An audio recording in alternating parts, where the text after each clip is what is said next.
మనమందరం కళ్ళు మూసుకున్నట్లయితే చిన్న ప్రార్థన చేసుకుని వాక్య భాగాన్ని ధ్యానించుకుందాం. మహాపరిశుద్ధుడైన తండ్రి, మీ యొక్క పరిశుద్ధమైన పాదములకు స్తోత్రం ప్రభు.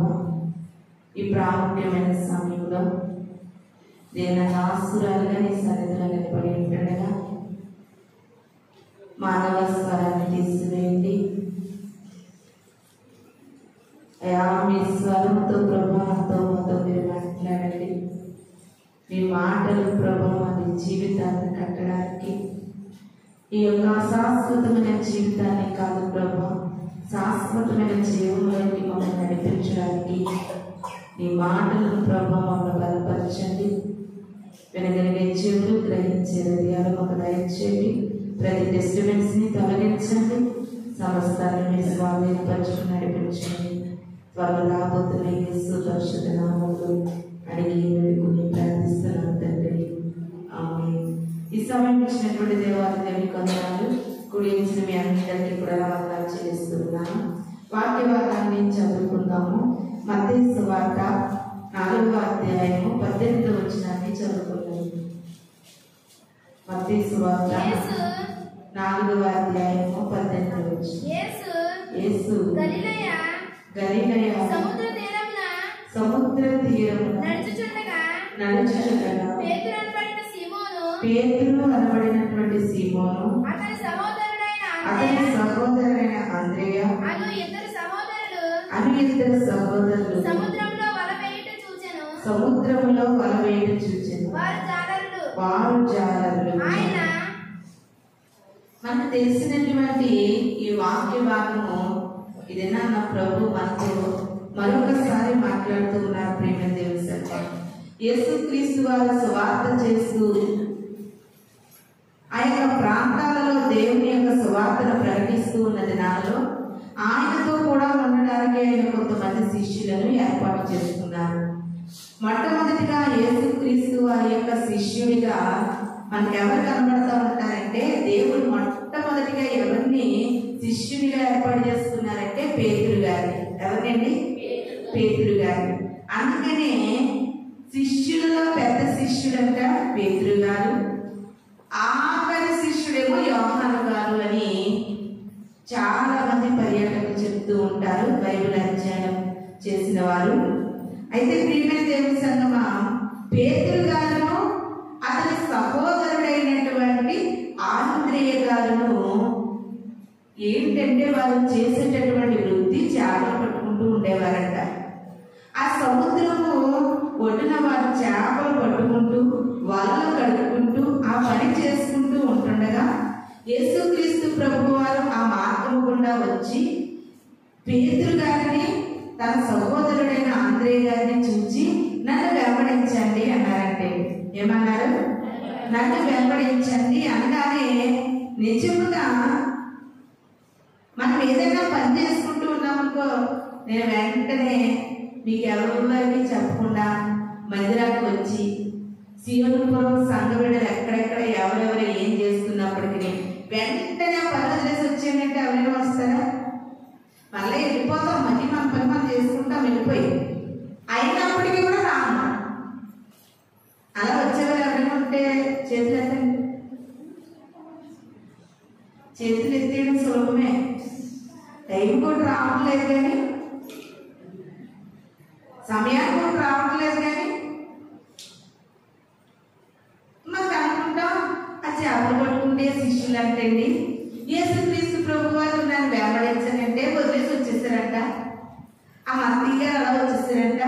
అలా 12 మంది కూడా దేవాది దేవుడు నన్ను వెంబడించండి అంటే వారు ఏ పని చేస్తున్నారో ఆ పని అక్కడ వదిలేసి వచ్చేసారు అని ఒక మామూలు మాటగా చెప్పేసుకుంటాం. వచ్చేసారు వదిలేశారు. అదే ఆ ప్లేస్ లో నీవుండి ఆ స్థానంలో నీవుంటే నువ్వు వస్తావా? వీరు దేవుడికి తెలిసింది, ఎవరు తన పనిని నమ్మకంగా చేస్తారో వారిని పిలుస్తాడు. అయినా కూడా ఎంతో మంది ఉద్రేకమైనటువంటి మనస్తత్వంతో దేవుడి దగ్గరికి రావాలి అనుకున్న దేవుడు వారిని పిలవడు. నిజంగా వీరు చూడండి, మనం చదువుకున్నటువంటి వాక్య భాగంలోనే మత్తయి సువార్త 4వ అధ్యాయం ఇంకా కింద వచ్చినా చూడండి. ఆయన నా వెంబడి రండి, నేను మిమ్మల్ని మనుషుల పట్ల జాగ్రత్తగా చేసినని వారితో చెప్పాను. చూడండి, అక్కడ ఒక మాట ఉంది. ఎప్పుడంట? వెంటనే వారు తమ వలలు విడిచిపెట్టి ఆయనను వెంబడించిరి. హల్లెలూయా, హల్లెలూయా. వెంటనే, అర్జెంటుగా, వెంటనే. ఎప్పుడైతే ప్రభు నోటిలో నుండి ఆ మాట వచ్చిందో వెంటనే వారు ఏం చేశారంటే తమ వలలు విడిచిపెట్టి ప్రభువుని వెంబడించినట్లుగా ఇక్కడ మనకి కనబడుతూ ఉంది. ప్రియమైన దేవుని సంగమా,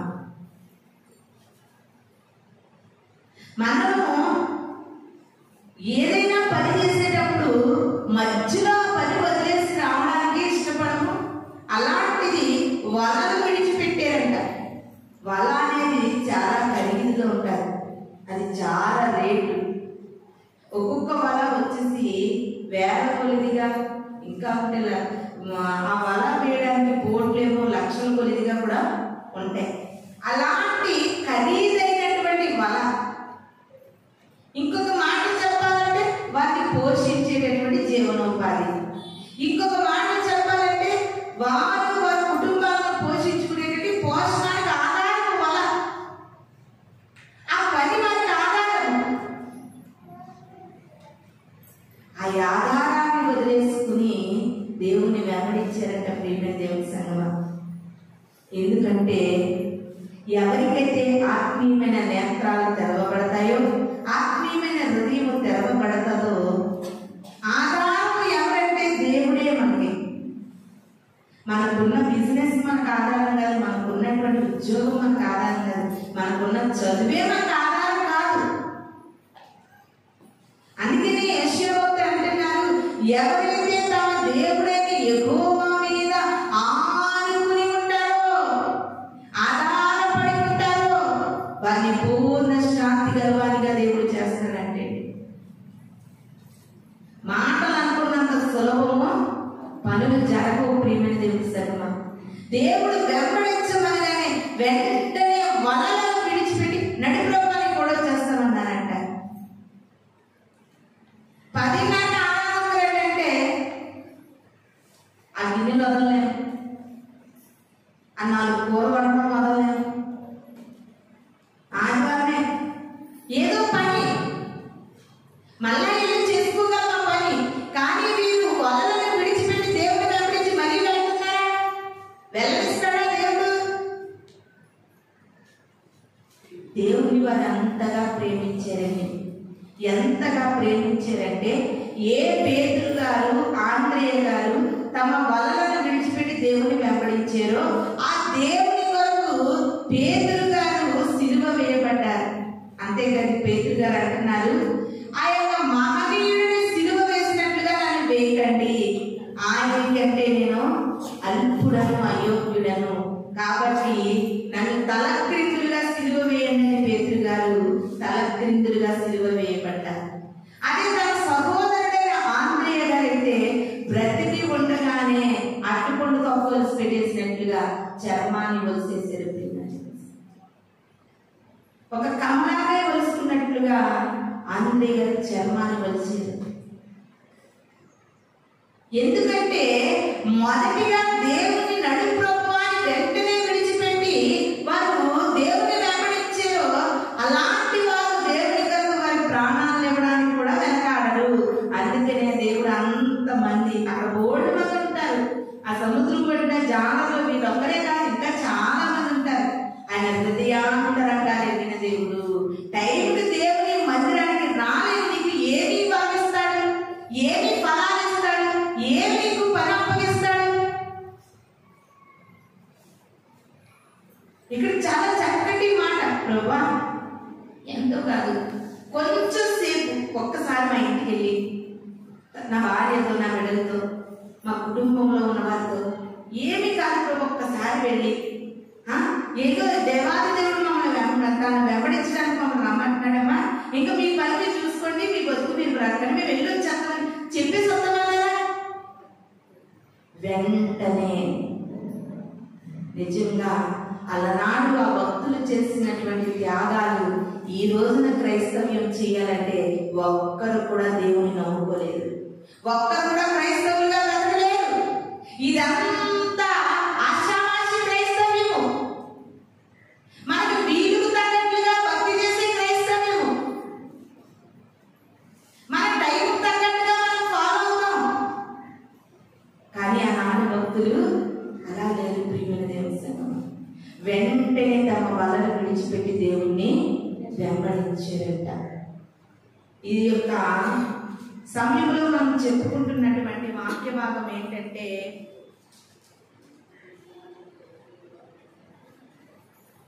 మనము కూడా దేవుని కొరకు ఎలాంటి వలలను విడిచిపెట్టాలో ఇది నా ప్రభు మనకు తెలియచేయడానికి ఇష్టపడుతున్నాను.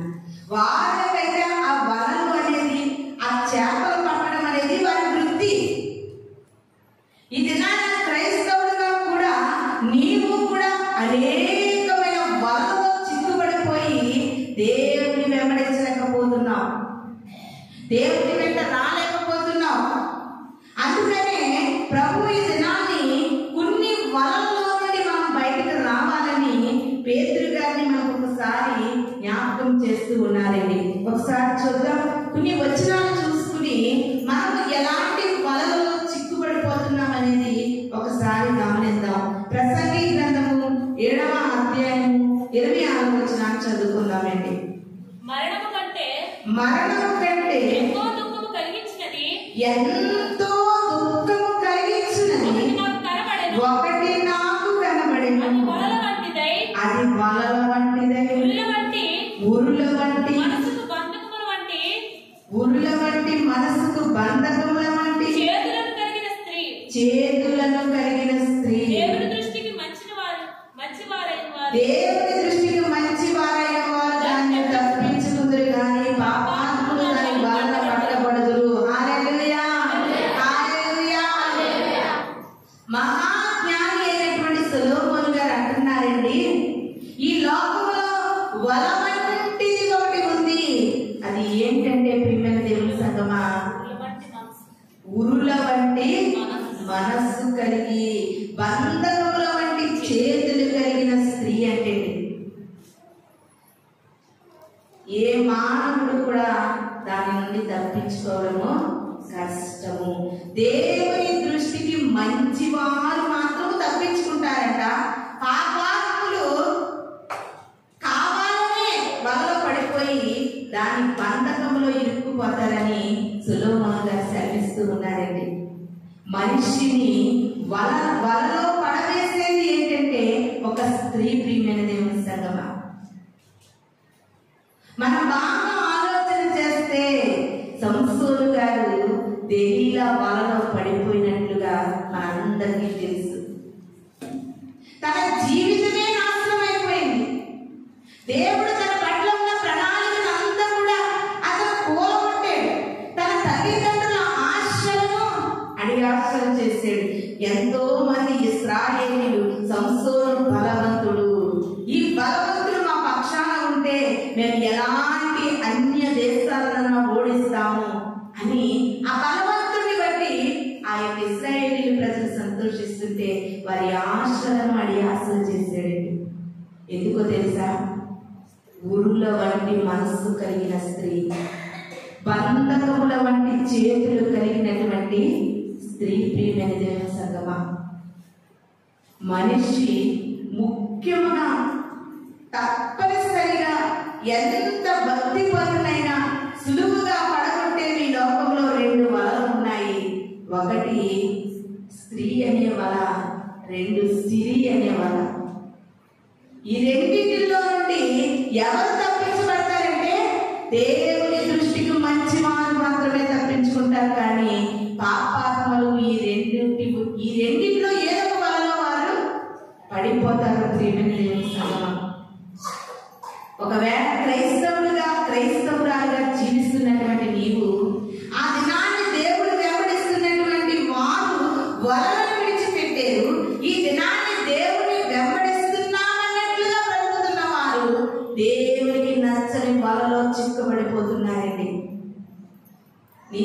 జీవితంలో ఎలాంటి వల ఉంది? ఏ వల కారణముగా నువ్వు దేవునికి దగ్గర కాలేకపోతూ ఉన్నావు? వాక్యం అంటుంది, పక్షి చూచుచుండగా వల వేయుట వ్యర్థం అంటే. ఎలాగా? పక్షి చూచుచుండగా వల వేయడము వ్యర్థం. ఆ పక్షి చూస్తూ ఉండగా నువ్వు వల వేసావు కాదు, నీ వలలో చిక్కదు.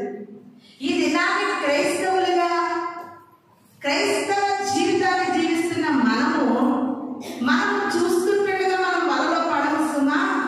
మనకు తెలియకుండానే కొన్ని పొరపాట్లు మనలో జరుగుతూ ఉంటాయి.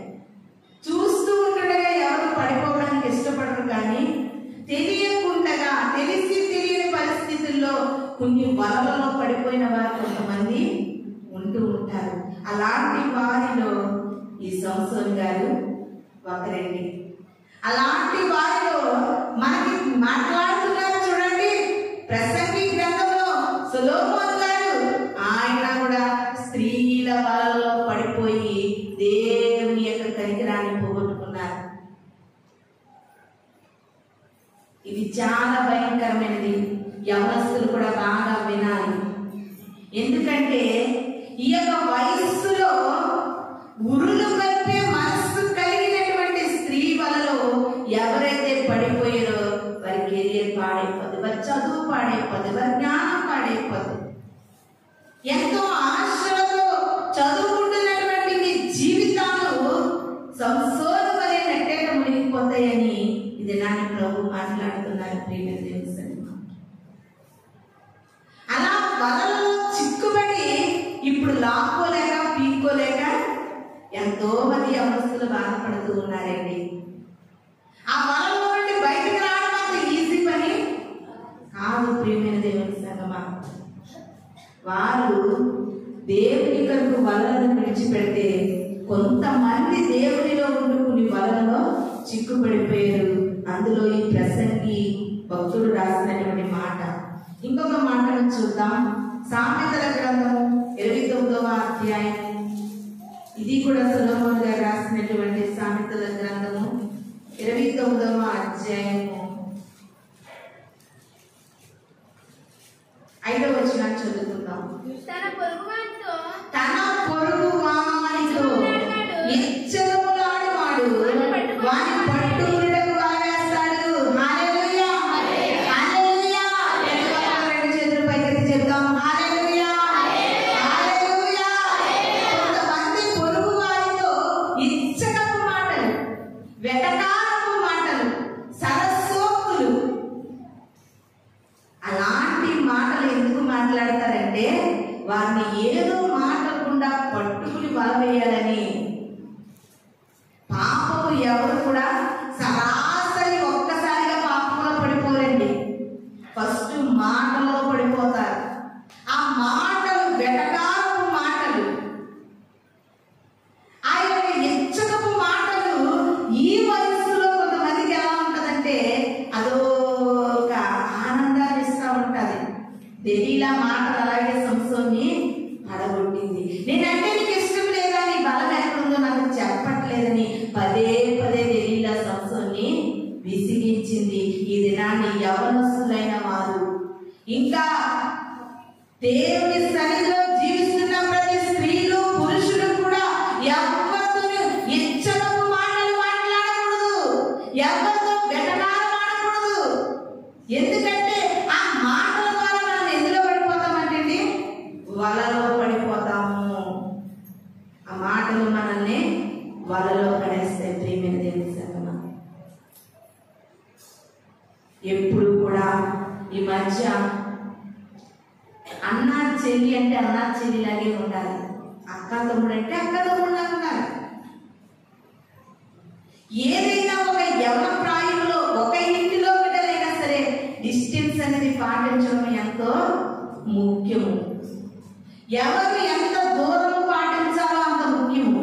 కరోనా వచ్చినప్పుడు చూడండి ఎన్ని మీటర్లు దూరంగా కూర్చోమనేవారు. ఎందుకంటే కరోనా ఏమవుతుంది, సోకుతుంది. అలాగే యవన ప్రాయంలో ఉన్నటువంటి 2 బిడ్డలు కానీ 3 బిడ్డలు కానీ కలిసి మెలిసి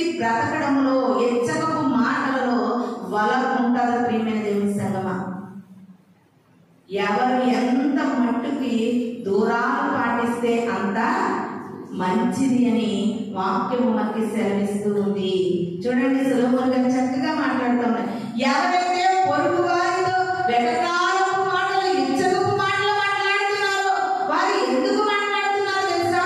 ఆ మాటల ద్వారా ఎలాగోలాగా నిన్ను నెమ్మదిగా పట్టుకుని వలలోకి లాగడానికి మాట్లాడుతున్నారంట. అలాంటి మాటల విషయంలో క్రైస్తవులుగా జీవిస్తున్న మనమందరం కూడా ఎలా ఉండాలంటే దూరముగా ఉండాలి. దూరముగా ఉండాలి.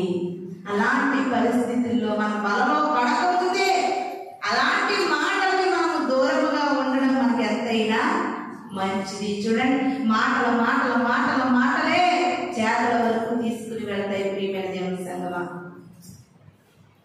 ఒక క్రైస్తవురాలుగా ఒక విశ్వాసిగా జీవిస్తున్న నీవు ఎంతలో ఉన్నా అంతలో ఉండడం ఎంతో మంచిది అని వాక్యము మనకి సెలవిస్తూ ఉందండి. ఇంకా కొంతమంది ఎలాంటి వారు ఉంటారంటే ఎదుటి వారి కొరకు వల వేసి ఆ వలలో వారు చిక్కుకుపోయినట్లుగా ఈ దినాన్ని వాక్యము కొన్ని విషయాలు మనకి మాట్లాడబోతూ ఉందండి. చూడండి, ఎవరు తీసుకున్న గొంతులు ఎవరు పడిపోతారంట అంటే నువ్వు తీసుకున్న గొంతులు నువ్వే పడతావు. నువ్వు పక్కోడు కోసం తీసి ఉంచినా ఆ టైంకి ఆటోమేటిక్గా నువ్వే పడిపోతావు. అంతేనండి. అందుకే సామెత ఊరికినే రాలేదు. ఎవరు తీసుకున్న గొంతులో వారే పడతారు. అయితే బైబిల్ గ్రంథంలో పక్కోడు కోసం తీసి పక్కోడు కోసం సిద్ధం చేసిన గోతులో తానే పడిపోయాడు. ఎవరండి? హామాను. ఎవరు? హామాను. మొర్దెకై గారి కోసం ఉరికంబాన్ని రెడీ చేసి సిద్ధము చేసి మొర్దెకై గారిని తీసిన గొయ్యిని రెడీగా పెట్టాడు. ఆటోమేటిక్ గా కాదండి, దేవుని యొక్క చిత్తం ఉంటుంది, దేవుని ప్రణాళిక ఉంటుంది. తీరా గొయ్యి ఎంతవరకు తెస్తావు అంతవరకు. నువ్వు ఎవరి కోసమైతే లోతైన గొయ్యి తీస్తున్నావో అది నీ కోసమే అని నువ్వు తెలుసుకో. ప్రియమైన దేవుని సంగమా, హామాను మొర్దెకై గారు ఉరికంబం రెడీ చేసి ఆ ఉరికంబం మీద ఏమంటాడంటే ఎత్తుగా చేయండి, బలంగా చేయండి. వెంటనే తాడు లాగగానే నిమిషాలుగా ప్రాణం పోయేటట్లుగా ఎంతో పకడ్బందీగా ప్రణాళికగా ఉరికంబాన్ని హామాను సిద్ధం చేసాడు మొర్దెకై కోసం. కానీ ఆ ఉరికంబానికి ఎవరు ఎక్కారు? ఎవరు సిద్ధం చేసుకున్నారో వారు ఎక్కారు. ఒకవేళ నీ పొరుగు వారి కోసము, లేకపోతే నీకు గిట్టని వారి కోసము, నీకు నచ్చని వారి వరకు ఏమన్నా శాపవచనాలు కలుగుతున్నావేమో అవి వారికి తగలవు, తిరిగి మనకే తగులుతాయి. ప్రియమైన దేవుని సంగమా, ఎవరి గుంటలో వారే పడిపోతారని కీర్తన భక్తుడు తెలియజేస్తూ ఉన్నాడు. కీర్తనల గ్రంథము 9వ అధ్యాయం 15వ వచనం. కీర్తనల గ్రంథము 9వ అధ్యాయము 15వ వచనం. తాము త్రవ్విన గుంటలో జనములు మునిగిపోయి తాము వడ్డిన వలలో వారి కాలు చిక్కుబడినది. హల్లెలూయా, హల్లెలూయా. ఎంత చక్కటి మాట దావీదు గారు తెలియజేస్తా ఉన్నారు. తాము త్రవ్విన గుంటలోనే జనములు మునిగిపోయారు, తాము వడ్డిన వలలో వారి కాలు ఏమైందంటే చిక్కుబడిపోయింది. అదే కీర్తనల గ్రంథము 35:8వ వచనం చూడండి. 35వ అధ్యాయం 8వ వచనం చదువుకుందాం. చూడండి ఎంత చక్కటి మాట. వారికి తెలియకుండా చేటు వారి మీదకి వచ్చును గాక, తాము వడ్డిన వలలో తానే చిక్కబడును గాక. హల్లెలూయా, హల్లెలూయా. జాగ్రత్త. ఒకవేళ నీ పగవారి కానీ, నీకు నచ్చని వారి కానీ, నీకు ఇష్టం లేని వారి కానీ ఒకవేళ ఏదైనా గుంట త్రవ్వుతున్నామేమో, వారి వరకు ఏదైనా ఆలోచనలు కలిగి ఉన్నామేమో, వారి వరకు ఏదైనా వలలు పట్టి ఉన్నామేమో, జాగ్రత్త. నీకు తెలియకుండానే నువ్వు పడిపోతావు. నీకు తెలియకుండానే నువ్వు పడిపోతావు ప్రియమైన దేవుని సంగమా. అలాగే బైబిల్ గ్రంథంలో ఇంకొక వ్యక్తి సౌలు గారు మనకు కనబడతా ఉన్నారు. అల్లుడైనటువంటి దావీదు గారిని చంపడానికి కత్తి పట్టుకుని తరుముతూ వెంటాడుతూ ఉన్నారండి. కానీ దావీదు గారు అనుకుంటున్నారు, తన మామ చేతికి చిక్కినా సరే నేను చంపను, నా మామగారు నేను చంపను అని మంచి మనసు దావీదు కలిగి ఉంటే, నా అల్లుడు గారు నా చేతికి చిక్కితే నన్ను చంపేస్తానని చెడు మనసు సౌలు కలిగి ఉన్నాడు. ప్రియమైన దేవుని సంగమా, అల్లుడి కోసం ఏ కత్తి పట్టుకునే తిరుగుతూ ఉన్నాడో తన కత్తితో తానే పొడుచుకుని చనిపోయాడంటే. మొదటి సమూయేలు గ్రంథం లాస్ట్ అధ్యాయంలో ఉంటుందన్నమాట. చూడండి, 31వ అధ్యాయము, మొదటి సమూయేలు గ్రంథము 31వ అధ్యాయంలో ఎంత చక్కటి మాట ప్రియమైన దేవుని సంగమా. జాగ్రత్త, ఎవరి కీడును కోరుకోకు, ఎవరి చెడును కోరుకోకు, తిరిగి అవన్నీ నీ ఇంటి మీదకి వస్తాయని వాక్యం ఈ దినాన్ని మనకు తేటగా మాట్లాడుతూ ఉంది. 31వ అధ్యాయము 4వ వచనం చివరి లైన్ చదవండి. చివరి లైన్లు,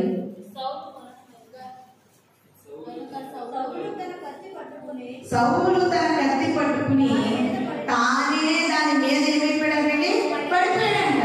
అందుకే దేవుడు అంటున్నాడు, కత్తి పట్టుకున్నవాడు కత్తితోనే నశించిపోతాడంటే. యేసుక్రీస్తు ప్రభువు వారు కూడా ఏమన్నారు, ఆ యొక్క సైనికులు దేవాలయాన్ని పట్టుకోవడానికి సైనికులు వస్తే మరి మొట్టమొదటి శిష్యుడైన పేతురు గారికి కోపం వచ్చింది. ఏంటి మా యేసయ్యని నువ్వు పట్టుకోవడానికి మీదకి వస్తున్నావేంటని పేతురు గారికి కొంచెం కోపం కూడా ఎటువంటి ప్రియమైన తెలుసు. ఆ కోపంతో ఆ సైనికుడు వరలో ఉన్న కత్తి తీసి ఆయన చెవి నెరికేశాడండి. అప్పుడు దేవుడు అంటున్నారు, పేతురు, క్రైస్తవుడికి విశ్వాసమే కాదు భక్తే కాదయ్యా, కోపం ఉండకూడదు, ఆవేశం ఉండకూడదు. ఒక క్షణికావేశంలో ఏం చేశాడంటే చెవి నెరికేశాడు. ఈ దినాన్ని మన సమాజంలో మన మధ్యన కాదు కానీ అనేకమైన పరిస్థితులు చూస్తే భర్త క్షణికమైన ఆవేశంలో భార్య చంపేస్తున్నాడు, భార్య క్షణికమైన కోపం వల్ల భర్త చంపేస్తుంది. ఆ క్షణికమైన కోపము ఆవేశము క్రైస్తవులకు తగదు. క్రైస్తవుడు నెమ్మది కలిగి ఉండాలి, క్రైస్తవుడు శాంతముగా ఉండాలి, క్రైస్తవుడు సమాధాన పరిచేవాడిగా ఉండాలి. ప్రియమైన దేవుని సంగమం. ఇంకా కోపముగా సైనికుడిని చెవి నరికేస్తే యేసుక్రీస్తు ప్రభువు వారు వెంటనే నాకు చెవి మీద చెయ్యేసి వెంటనే అతికేశారంటే ప్రార్థన చేసి. అప్పుడు అంటున్నారు పేతురు, కత్తి పట్టుకున్నవాడు కత్తితోనే పోతాడు. దేవుడు కూడా తెలియజేస్తున్నాడు, దావీదును చంపాలని తిరిగినటువంటి సౌలు ఏ కత్తితో అయితే తన అల్లుడిని చంపాలనుకున్నాడో తన మనస్సు మీద తనకే చిరాకు కలిగింది. వెంటాడి విసిగిపోయి లాస్ట్కి ఏం చేశాడంటే తన కత్తి తీసుకుని తనే పొడుచుకుని చనిపోయాడంట. అంటే దీన్ని బట్టి మనకి ఏమర్థమైంది, ఎవరి కోసం నువ్వు గుంట త్రవ్వుతావో ఆ గుంటలో నువ్వు పడిపోతావు. ఎప్పుడు కూడా క్రైస్తవులు సంఘము బాగోవాలి, ఇరుగు పొరుగు వారు బాగోవాలి, నా ప్రక్క వారు బాగోవాలి, నేను బాగోవాలి అనుకోవాలి. కానీ ఆ కుటుంబంలో ఎప్పుడు ఆ కీడు ఉండాలి, ఎప్పుడు ఆ వాదన ఉండాలి అని వలుకుని ఎలాగైతే నీ మనసు అలా ఆలోచిస్తుందో అప్పుడు అవన్నీ మళ్ళీ తిరిగి నీ మీదకే వస్తాయి. ప్రియమైన దేవుని సంగమా, ఎదుటి వారిని మనం ఎప్పుడు కూడా క్షేమాన్ని కోరుకోవాలి కానీ వారికి ఎప్పుడు కూడా మనం గుంట త్రవ్వే ప్రయత్నాలు చేయకూడదు. ఎందుకంటే ఆ గుంటలు తిరిగి మనమే పడిపోవడానికి కారణాలని ఏ వల అయితే నువ్వు పండుతున్నావో నీ పొరుగు వారి వరకు ఆ వలలో నీవే పడిపోతావు. ఎప్పుడు కూడా నీకు సాధ్యమైనంత మటుకి ఆ కుటుంబంలో సమస్యలు ఉన్నాయా, ఆ కుటుంబం వరకు ప్రార్థన చేయి. ఆ కుటుంబంలో వ్యాధి బాధలు ఉన్నాయా, ఆ పక్క కుటుంబంలో వ్యాధులు ఉన్నాయా, వారి కొరకు ప్రార్థన చేయి. వారికి సమస్యలు ఉన్నాయా, వారి సమస్యలేగా నువ్వు అనుకుని ప్రార్థన చేయి. ఒకవేళ ఆ కుటుంబంలో వాళ్ళ భర్త వల్ల సమస్య, నువ్వు భారం కలిగి వారి కొరకు ప్రార్థన చేయి. వారి బిడ్డల వల్ల సమస్య, వారి కొరకు నువ్వు భారం కలిగి ప్రార్థన చేయి. అలా చేయడం వల్ల నీ కుటుంబము నీ యొక్క బిడ్డలు కూడా ఎలా ఉంటారంటే క్షేమముగా ఉంటారు. ఆ విషయాన్ని క్రైస్తవులుగా జీవిస్తున్న మనమందరం కూడా కంపల్సరిగా గుర్తుపెట్టుకోవాలి ప్రియమైన దేవుని సంగమా. అదే విధముగా ఇంకొక మాటను చదువుకుందామండి. మత్తయి సువార్త 13వ అధ్యాయము 47వ వచనాన్ని చదువుకుందాం. 13వ అధ్యాయము 47వ వచనము. మరియు పరలోక రాజ్యం 13వ అధ్యాయము 47వ వచనము చదవండి. మరియు పరలోక రాజ్యము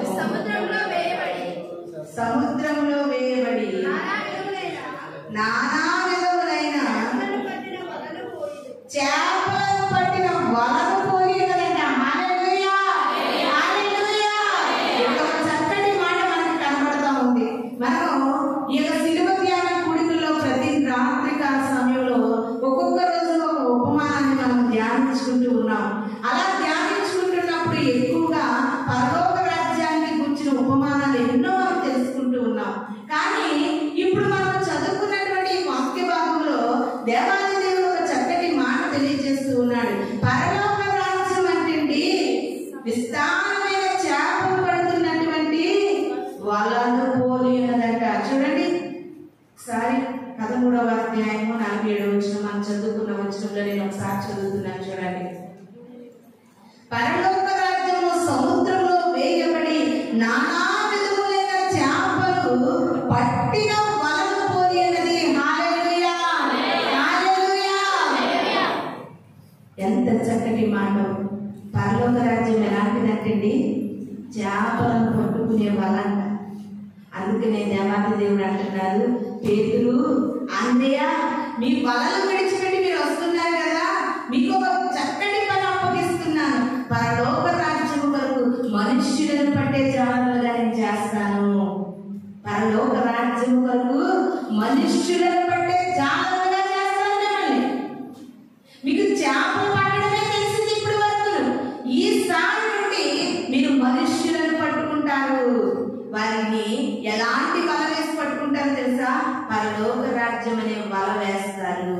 ఆ వలలో మీరు అనేకులను పట్టుకునే జాలలుగా నేను చేస్తానని దేవుడు మాట్లాడుతున్నాడు. ప్రియమైన దేవుని సంగమా, దేవుడు మనలోని ఏదైనా లోపం చూపించి ఏదైనా కొదువు చూపించాడంటే దానికి వేరే అర్థం ఏదో ఉంటారు. అవునండి. చేపలు పట్టుకునే వాళ్ళు వచ్చేమన్నాడంటే వారికి ఏ పని ఇచ్చాడు? మనుషులు పట్టుకునే వాళ్ళు ఇచ్చాడు. అందుకనే పేతురు గారు ప్రసంగం చేస్తుంటే అనేక మంది మనుష్యులు ఆ వలలో పట్టబడ్డారంటండి. అనేక మంది వాక్యం అనే వలలో పట్టబడి వెంటనే బాప్తిసం పొందేది వేల కొలది జనము. ఇది నాని మనమందరం కూడా కొన్ని వలలను విడిచిపెట్టగలిగితే నిన్ను కూడా దేవుడు మనుష్యుని పట్టుకునే వలని ఇస్తాడండి. కొన్ని వలలను విడిచిపెట్టాలి.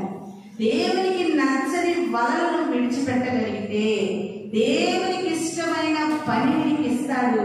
ఆ వలను నీకు అప్పగిస్తాడు. అదేంటో తెలుసా? పరలోక రాజ్యము విస్తారమైన చేపలు పట్టడానికి సిద్ధంగా ఉన్న వల ఏమది?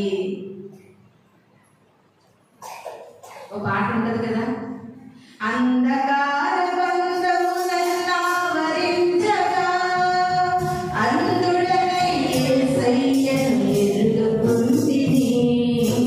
బలము తెచ్చెను బ్రతికించెను నన్ను, బలము తెచ్చెను బ్రతికించెను నన్ను. అనేకమైన అంధకార బంధములనే వలలతోనే ఉన్నామనుకోండి, ఆ మధురమైన యేసు ప్రేమ ఆ వలల నుండి నిన్ను విడిపించి దేవుని వలలోనికి నిన్ను లాగుతుంది. ప్రియమైన దేవుని సంగమా, ఇవన్నీ జరగాలంటే ఆయనకి నచ్చలేనటువంటి కొన్ని గుణగణాలనే వలలను విడిచిపెట్టాలి. ఆయనకి ఇష్టము లేని చూపులనే వలలను మనము విడిచిపెట్టాలి. ఆయనకి ఇష్టము లేని ఇరుగు పొరుగు వారి కొరకు గుంట ద్రవ్వేటటువంటి ఆలోచనలను మనము విడిచిపెట్టాలి. ఇలాంటివన్నీ మనం విడిచిపెట్టగలిగితే కంపల్సరిగా పరలోక రాజ్యము అనేక చేపలను పట్టుకునే వలగా ఉంది కనుక ఆ వలని దేవుడు మనకి కంపల్సరిగా మన చేతికి ఇస్తాడండి. అదే సువార్త. అదే దేవుని యొక్క వార్త, అదే దేవుని గురించి ప్రకటించేటటువంటి మాట. ప్రియమైన దేవుని సంగమా, మనమందరం కూడా మనుషులను పట్టుకునే జాలరులుగా ఉండాలంటే ముందుగా పేతురు గారు మనుషులు పట్టుకునే జాలరు ఎలాగండి? తన వలలు విడిచిపెట్టినప్పుడు. నీవు కూడా అనేకమైన ఆత్మలను పట్టుకోవాలని ఎంతో ఆసక్తి నీకు ఉంటుంది. ఎప్పుడు నువ్వు పట్టుకోగలుగుతావంటే కొన్ని వలలు నీలో ఉన్నాయి, ఆ వలను నీవు విడిచిపెట్టినప్పుడు. మనలో ఉన్న దేవునికి నచ్చలేని ప్రతి వల్ల కూడా నువ్వు విడిచిపెట్టగలిగితే కంపల్సరీగా ప్రభు వరకు మనం అందరం కూడా దేవుని స్వార్థికులుగా వాడబడతామని వాక్యం మనకి తెలియజేస్తూ ఉంది. ప్రియమైన దేవుని సంగమా, ఎన్నో మాటలు ఇది నాన్న దేవుడు మనతో మాట్లాడుతూ ఉంటుండగా ఎలాంటి వాళ్ళలో నీకు తెలియకుండానే నువ్వు చిక్కుపడిపోతున్నావో ఒకసారి ఆలోచన చేయండి. అంతా ఎందుకండి? ఆటోమేటిక్గా ఒక్క సీరియల్ చూడాలని ప్రారంభిస్తావు. నీకు తెలియకుండానే ఒక్కరోజే అనుకుంటావు, ఆడేం చేస్తాడు? అదొక సస్పెన్స్ లో పెట్టేస్తాడు. మరుసటి రోజు ఏమైందని మళ్ళీ చూస్తాం, మళ్ళీ సస్పెన్స్ లో పెడతాడు. ఒక ఆవిడ అంటుంది, అలాగా మాకు టెన్షన్ రప్పించకుండా సీరియల్ ఒక సీడీయో ఏదో మాకు ఇచ్చేది అంత ఒకసారి చూసేస్తాం కదా, ఎందుకు ఇంత టెన్షన్ అంటుంది. ఒక ఆవిడ, నువ్వు ఎందుకు పడుతున్నావు అంత టెన్షన్? అది నీకు తెలియకుండా వల వేస్తుంది. అది నీకు తెలియకుండా వల వేస్తుంది. ప్రియమైన దేవుని సంగమా, ఆ వలలో పడిపోకూడదు. వెంటనే దేవుని మాటలు మనల్ని జ్ఞాపకం చేసుకోవాలి. అంతా ఎందుకండి? ఇప్పుడు అందరి చేతిలో ఉన్న సెల్ ఏమంటుంది? పర్లేదు, ఒక్క 5 నిమిషాలు చూసి వదిలేద్దాం అనుకుంటాం. 5 నిమిషాలు 5 గంటల వరకు నేను లాగుతుంది. కళ్ళ ముందు ఎన్ని ఉన్నా పట్టి నన్ను లాగుతున్నా, పైన ఉన్నా వాటి కొరకే వదులుతున్నా. హల్లెలూయా, హల్లెలూయా, హల్లెలూయా. ఇలా ఆలోచన చేసుకుంటే మనసు బాగాలేదు. కొంతసేపు అక్కడ ఆ ఇద్దరు కూర్చున్నారులే, ఒక 5 నిమిషాలు కూర్చుని వచ్చేద్దాం అనుకుంటాం. అక్కడ 2-3 గంటలు అయిపోతుంది.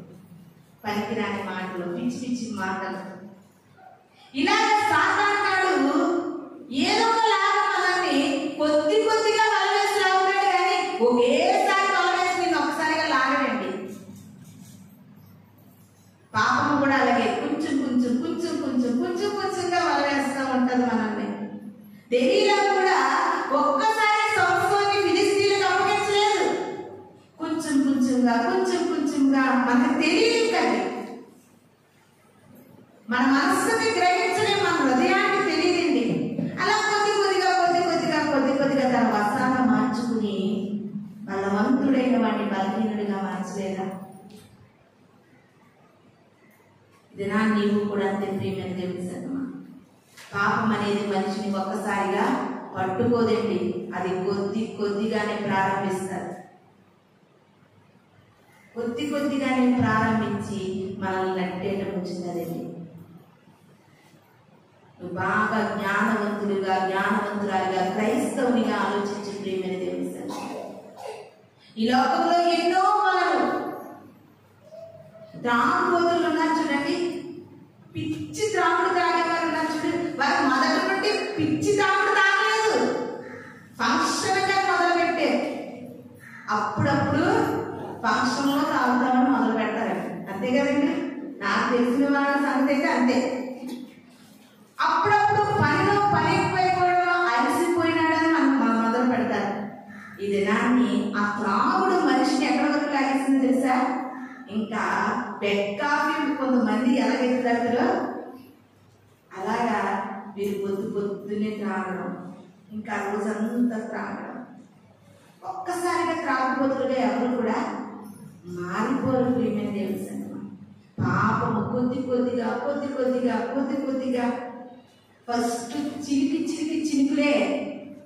చినుకులకు వస్తా కొంచెం రేజ్ అయిపోతూ ఉంటుంది వర్షం. అప్పుడు పెద్ద వర్షం వచ్చి కాలంలో పారుతాం కదా నీరు. పాపం కూడా అంతే ప్రియమైన తెలుసు. అది మొదటిలోనే నువ్వు పసిగట్టుకుని దాన్ని విడిచిపెట్టాలి. తర్వాత నువ్వు అది ఎక్కువైపోయిన విడిచిపెట్టడానికి కూడా కొంచెం కష్టం అనిపిస్తుందండి. ఏ వలలో నువ్వు చిక్కుబడిపోతున్నావు, ఏ వలలో చిక్కుబడి ఉన్నావు ప్రియమైన తెలుసు. ఏ అలవాట్లైనా అంతే, ఏ మనకి దేవునికి విరోధమైన ఏ అలవాటైనా ఫస్ట్ కొంచెముగానే మొదలు పెడతాము. అది చివరకు చాలా భయంకరమైన రిజల్ట్ ఉంటుందండి.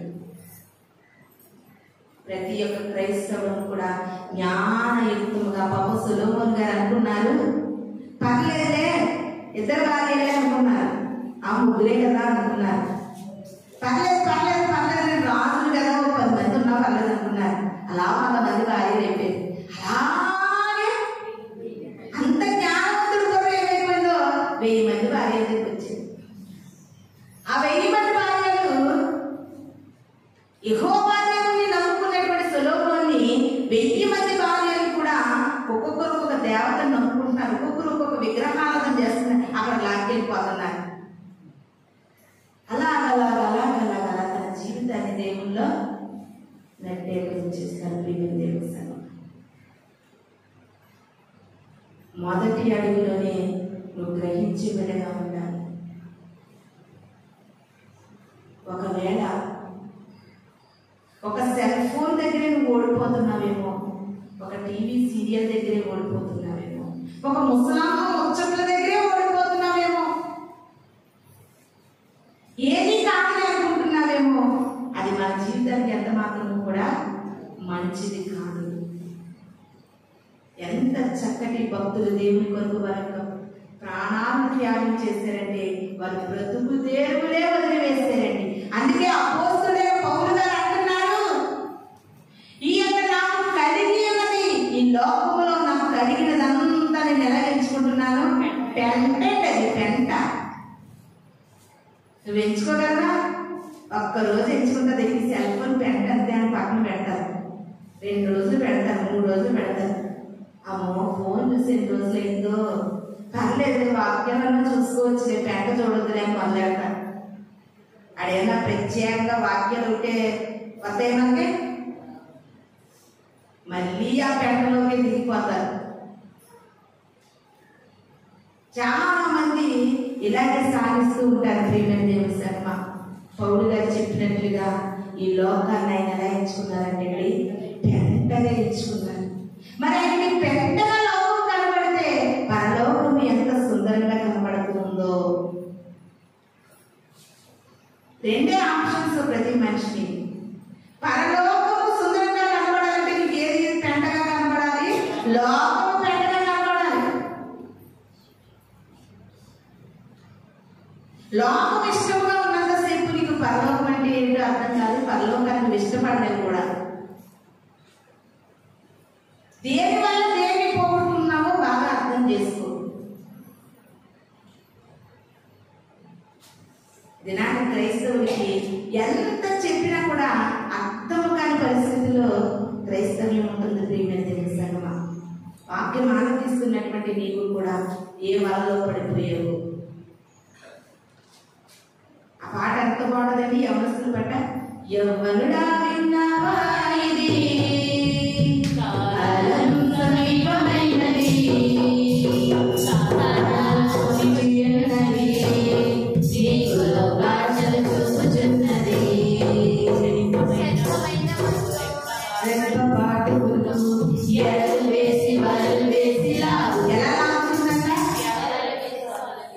వలలు వేసి ఎరలు వేసి లాగుతుందంట. పాపం అనుకుంటాము ఆ చేపలు అమాయకమైనవండి, ఎర్రలు తినడానికి వచ్చి పెద్ద పెద్ద చేపలు వలలో పడిపోతున్నాయి అనుకుంటున్నాం. అవి జ్ఞానమైనవి. జ్ఞానమైన చేపలంట దేవుని మాటని ఆ యొక్క యోనాగాన్ని మింగేసింది. తర్వాత ఎక్కేమంటే నువ్వు అంతకంటే పిచ్చి అమాయకురాలు, అమాయకుడు. ఆ ఎర్ర చూసి చేప పడిపోయింది, అక్కడితో తన జీవితం క్లోజ్ అయిపోయింది. కానీ నీ